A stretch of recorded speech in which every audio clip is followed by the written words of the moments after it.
Në një zonë të Kamzës, pranë karburant Kanina, po ndërtohet një pallat që prej muajit qershor, i cili ende nuk është rrethuar, duke shqetësuar banorët e zonës. Sipas denoncimeve të banorëve që jetojnë në afërsi të ndërtimit, i cili po realizohet nga zoti Mustafa Deda, është krijuar një situatë e rrezikshme për ta dhe rrugën që ata përdorin çdo ditë.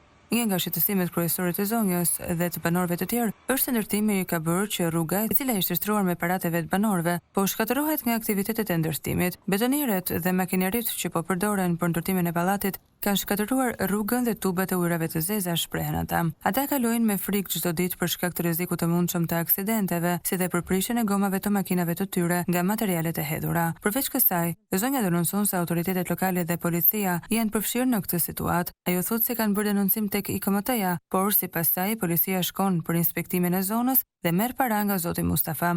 Këto veprime i kanë dhënë më shumë siguri shkatëruesit të rrugës, pasi u drejtohet banorëve duke u thënë: "Unë Kabul e bëj këtu dhe ju nuk keni se çfarë të më bëni."